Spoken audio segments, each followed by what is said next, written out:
the American Muslim Mission in Focus. This program deals with the misunderstandings that exist in this country about the Muslim religion. We hope this program will bring about a better understanding of the religion of Islam. We also hope this program will encourage all people to begin to know each other better so that we can work together to assure the survival of our country. Now your host, Imam Ibrahim Kamaluddin. Assalamu alaikum. Dear beloved people, may the peace and blessings of Almighty God be upon you. I'm Imam Ibrahim Kamaluddin. I'd like to welcome you to another 30-minute session of the American Muslim Mission in Focus. We want to thank you for tuning in on us, and we hope that you will stay with us through the whole program, because we have some very interesting and special guests we want you to meet. Our very special guest is Imam W. Dean Mohammed, who is the resident Imam of the Masjid Honorable Elijah Muhammad in Chicago, Illinois. And I believe that most of you are familiar with Imam Mohammed. He is a Muslim, and he teaches the religion of Al-Islam. We are believers in the Holy Quran and the Sunnah of Prophet Muhammad, which means the life works of Prophet Muhammad. And you'll find that Prophet Muhammad was on the earth 1,400 years ago, and he received the last divine revelation from Almighty God to all of mankind. So he was a universal prophet. And also, it's a matter of fact that there are over 1 billion people on this earth that believe in this religion of Al-Islam. So I would like to thank you very much, Brother Imam, for taking out from your very busy schedule to come and be with us again today. I appreciate the opportunity to be with you again. And also we have with us another special guest, who is Chaplain Clyde Johnston. He is the Director of Chaplains for the Texas Department of Corrections. I want to thank you very much, Chaplain Johnston, for taking time out from your very busy schedule to come and be with us today. Thank you. Pleasure to be here. It's an honor to have you with us. And we have some other guests, special guests. Imam Akbar Nuruddin Shabazz and Imam Eugene W. Farouk. They're also chaplains employed by the TDC. They represent the Muslim population, but their concern, I believe, is for all of the men and women in the prison units. So we want to thank you very much for being here and taking time out from your busy schedule. Thank you, Imam. Come on. Our time is very short, so I want to take advantage of this time that we have. So my first question is to Imam W. Dean Mohammed. You know, when you became the leader of the Muslim community, you greatly increased the effort to reach more inmates in the prisons all over the country. And I remember that there was a great effort made to teach and train, to better train perhaps hundreds and thousands of Muslim men and women to go into the prisons and to take the teachings to the people that would increase their knowledge and enable them to better get control of their lives and have better understanding. So I would like to ask you at this time if you would sort of tell us what was so important that caused you to put forth that effort. First, we were aware that men in prison didn't have the opportunity to be in direct contact with the movement that was called the Nation of Islam. They didn't attend the temple meetings. Most of them had never even visited any temple. They had never come to the services in the free society. They learned what they learned about the Nation of Islam and the leadership of the Honorable Elijah Muhammad, called black Muslims, from other inmates and sometimes from sources that left them with a lot of misconceptions. So we thought that we should increase our effort in the prisons, because that's where the need was. We had need all over to correct the idea of the religion. But in the prisons it was more critical, I thought. It was. I remember. Yes. I was a part of that. I would like to go to Chaplain Johnson at this time, and I would like to, open it up for you to any statement you want to make, any question you want to ask. And again, I want to let you know we're very honored to have you with us. Thank you. I just want to say it's a pleasure to be on the rostrum with Brother Mohammed. I have followed him during all the years that he has been the leader of the American Muslim Mission. And we were reminiscing before we started taping here a little while ago about the stormy days of this movement back in the prison before he came to his position of leadership. And he's brought a great peace and quiet to the movement within the prison. I've experienced that. I remember in the very early days of the movement, I'm going back now to 68, long in there, when the Muslim meetings in our prisons were, they were angry sessions, very angry. Mm-hmm. And I've seen that just come right on down, you know, until they have mellowed out. And I have followed Brother Mohammed as he appears in places that's within driving range of me. I have been to listen to him lecture and so forth because I wanted to know where the movement was, because it affected the prison, and anything that affects religion in the department affects me, and so I wanted to know firsthand. And I appreciate his teachings and his leadership. You can tell by looking at him, he's a man of peace, and I have experienced him as being that way. Our religion is different. We believe differently, but somehow or another there is a peace in this man, and there is a peace in the movement that enables both the religions, Christianity and the Muslim religion, to, I think, exist in a very peaceful way in our land, and it is existing that way. There have been some radical movements in the Islamic religion, but there has not been those radical things within the American Muslim Mission, and we have had no serious problems within the prison from the inmates that follow this religion. And especially grateful to Chaplain Shabazz over here, mm-hmm. and then to Chaplain Farouk, who has just come to us more recently, for the help that they have both given me in keeping religion on an even keel, because it could become a very disruptive thing. That's true. In the prison, because there are pressures from the outside, some prejudices that if I couldn't work as effectively with them as I do, there could perhaps be some problems because of misunderstanding and that sort of thing. And I want to publicly thank them for the help that they give me. I want to thank you for those statements. Brother Imam, would you like to give a reply or make a statement? You know, I'm very much aware of those days, the earlier days of ours, when some of our members, well, they disobeyed, really, the spiritual teachings of our Elijah Muhammad. That's true. He was more interested in getting black people to accept responsibility for their own lives, mm-hmm. And to live with themselves and try to work their life out as a people, and have better families and better morals and better discipline in their lives. He was more interested in that than he was in creating. In fact, I don't think he was interested in creating any hostilities or real violence, no violence at all between the races. He would tell his people not to carry weapons and that they were not to act violently against the white man. Yes, I remember that. In fact, he taught them to respect the white man, and he said, and many of you work for a white man, so give him an honest day's work. Mm-hmm. I remember that. Yes. Yes. Also, I would like to now go to our two other guests, and if they have any questions or any statements they'd like to make.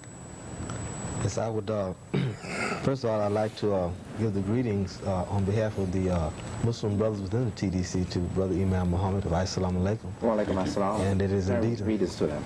Yes, sir. It's indeed a great pleasure to be here, you know, for this today with you. I had several questions that I wanted to address, and one of them was the majority of the individuals who come into the prison and convert to the religion of Al-Islam, once released from prison, are very productive individuals in the society.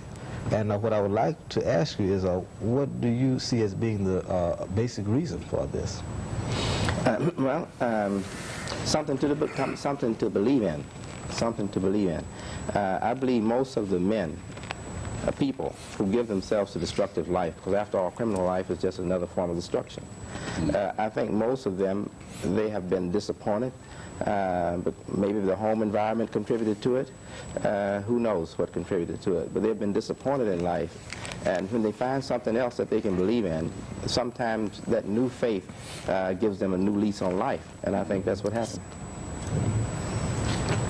I'd like to jump in and endorse that. I find that the Muslim faith is giving new life, new incentive to a lot of the men who pick it up in the prison. It's a new hope. And in the early days in the prison, wardens were skeptical of Muslims. Other officials were a little bit threatened and worried about the Muslims. But they have disciplined themselves. They have proved themselves.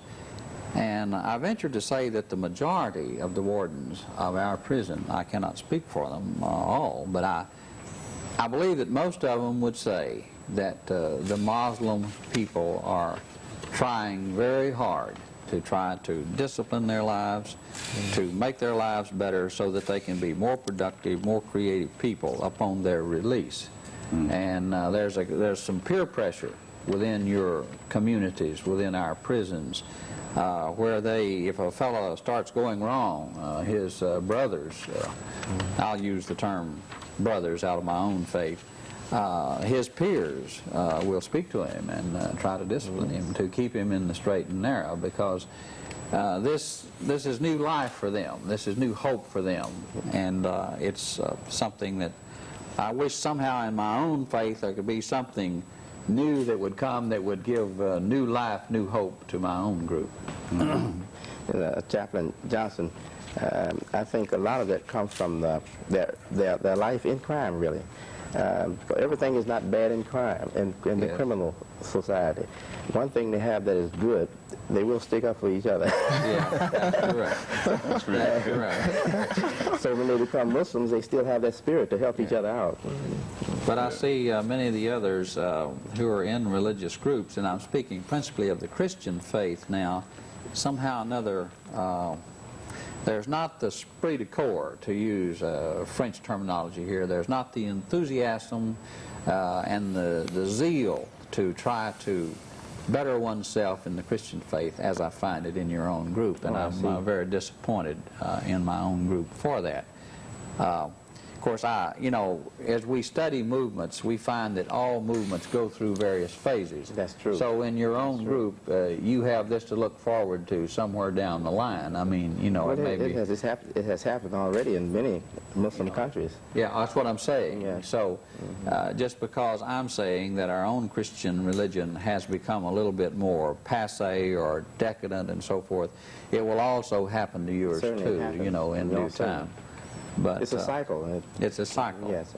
It goes through phases. Yes. But you're right now at a very creative, productive phase, and that's very heartening and very good for us and for your people that are involved in it.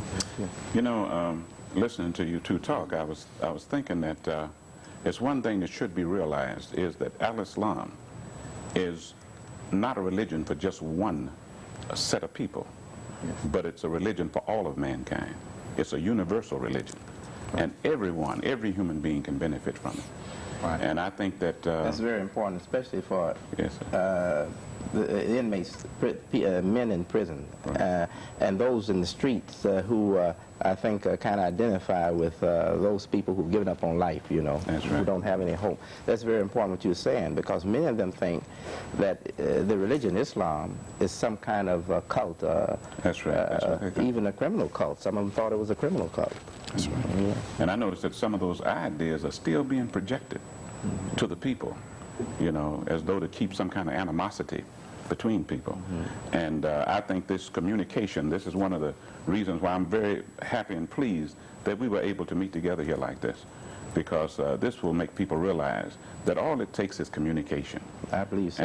And I was telling someone, and I think I heard you say this, that this problem that's going on in the world between people, you know, like Jews, Christians, and Muslims, or whatever.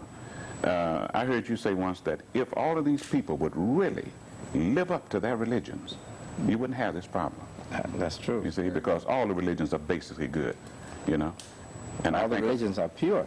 Yes. The religions you mentioned are pure. Yeah. In their essence, they are pure. Right. So I think it's just proper communication. Unfortunately, religion becomes a political encampment. It becomes something around which we organize to accomplish deviant things. You know, it's a focus around which we are able to gather together and so forth. And that's very bad, very sad. It is. Of course, I believe my religion, the Christian faith, is the greatest religion in the world. But I believe in the freedom of religion. As a Baptist, you know, the leaders of this country were Baptists, and they were very staunch believers in the freedom of religion. And so I believe that every person has a right to believe what they want to believe. And so I'm just as concerned that you have a right to believe what you believe as I have a right to believe what I believe. And I do not sit in judgment on you, as I hope you do not sit in judgment on me or my people. But it is beautiful and wonderful for us to be able to work together in harmony. And I believe that it is right and proper that we respect one another.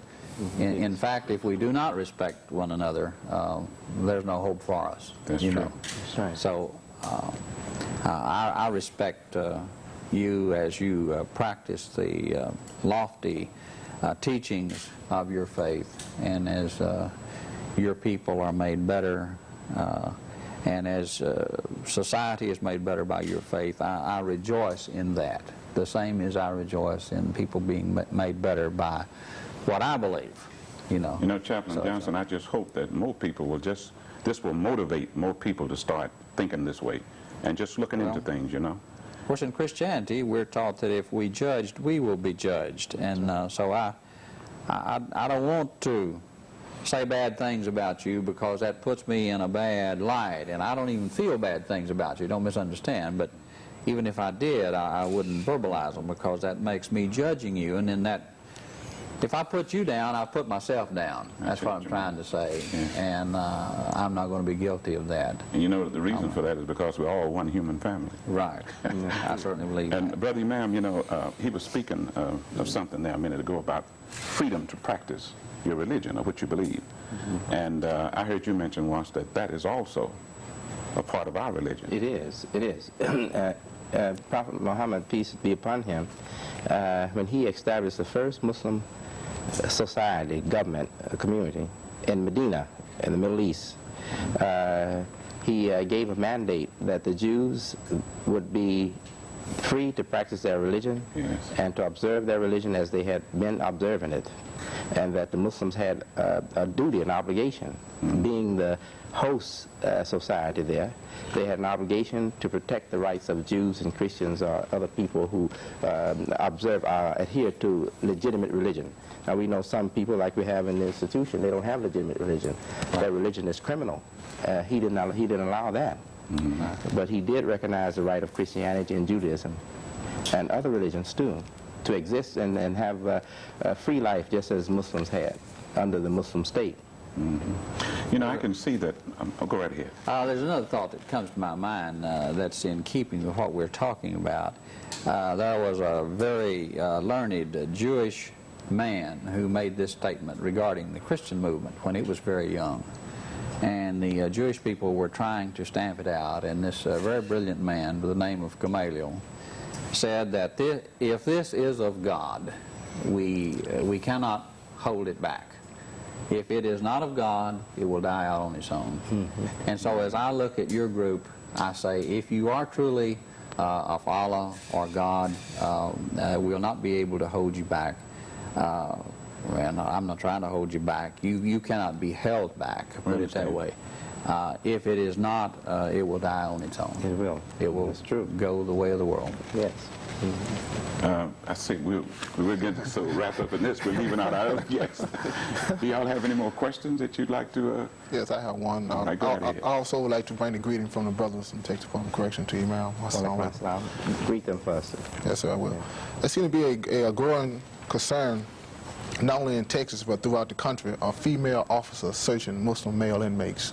Can you give us some kind of direction in that? Yes, that problem has reached me now for the last 2 years. You know, they've been telling me that is a problem for some, and I know I would feel embarrassed myself being searched by a female. But if that's when you're in prison, you lose your rights. That's right. And you have to accept that when you're in prison, you don't have the rights of free people. That's right. And I think some of the things we can't change in prison, I think maybe it's good for us that we can't get everything we want in prison. Because the life shouldn't be it shouldn't be a reward, it should be a punishment. That's right. And it's too bad that some innocent have to suffer too. But that also will apply to wearing beards. That's also a big concern throughout the country on wearing beards. We you know, in most prisons, there's a rule for security reasons, but we have a lot of brothers who are attacking the institution like that. And No, my advice is that if you have explained that it is your religious belief that you should wear a beard, and we know that Prophet Muhammad wore a beard and his followers did wear beards, but there are some men who can't wear a beard. And I didn't hear Prophet Muhammad say they are not Muslims because they can't grow beards, you know. So I think what they should do is understand that in that situation, all they can do is appeal to the administration, the warden, ask the warden to allow them to wear. And if they can't get results, then they have to accept those circumstances. That's right. Thank you, Brother Imam. No, I was telling you earlier, as the director of chaplains, I had followed you around to hear what you were saying so that I could kind of keep up with the movement. I would pose this question to you. Where is the movement, the American Muslim Mission at the present time, and what are the trends? Where are you going, and especially where prisons are involved?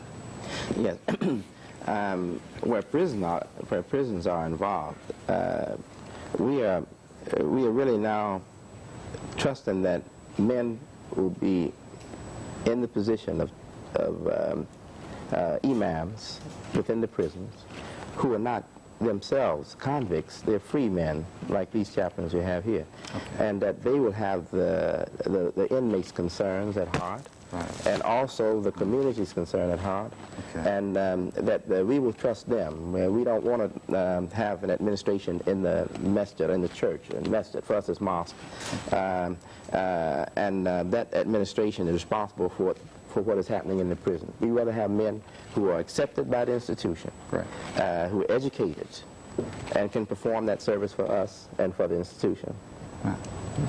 Now I'd like to change the question a little bit, and where is the American Muslim Mission going? What are the trends in the movement outside the prison? I mean, where are you going? I don't think it has changed, not since I have become a voice in the community. It hasn't changed. Our direction is to be a model Muslim community. And for us, a model Muslim community is a tolerant, rational community that want to coexist with all decent people, and especially with Christians, because they are the majority in this country. That's an excellent answer. Thank you very much. Well, thank you, Brother Imam. And we're getting close to the end of our time, so maybe we have time for one more question. Yes, Brother Imam, I have a question, and that's concerning individuals who come into the prison. They come in, they aren't Muslim. Once they get in prison and they hear the teachings of Al-Islam, they accept the religion. And oftentimes they are in there for committing all types of crimes. You have some that are in for murder, and they have the death penalty that they're waiting on. But they accept the religion of Al-Islam. What is the position that is taken in the religion concerning execution? First, let me say this. Muslims feel that no human being has the right, the power, or the right to take life.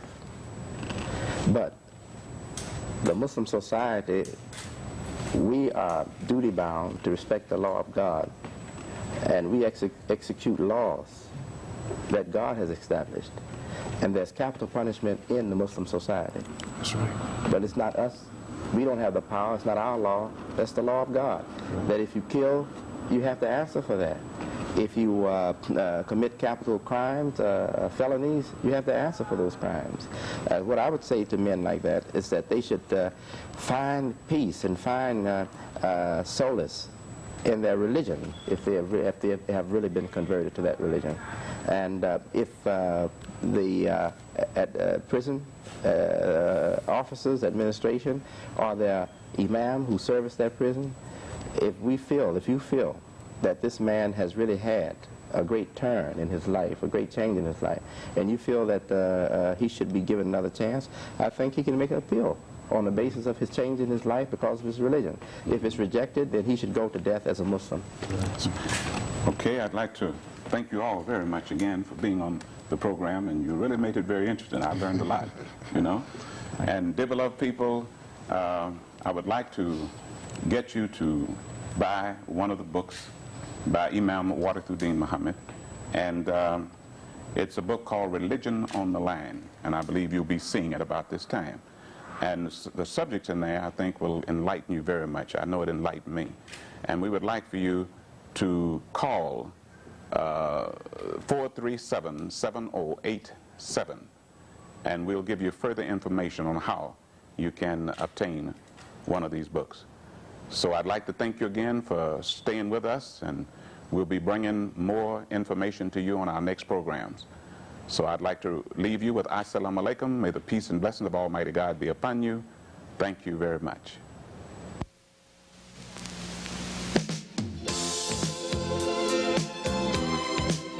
The American Muslim Mission in Focus. This program has dealt with the misunderstandings that exist in this country about the Muslim religion. We hope this program will bring about a better understanding of the religion of Islam. We also hope this program will encourage all people to begin to know each other better so that we can work together to assure the survival of our country.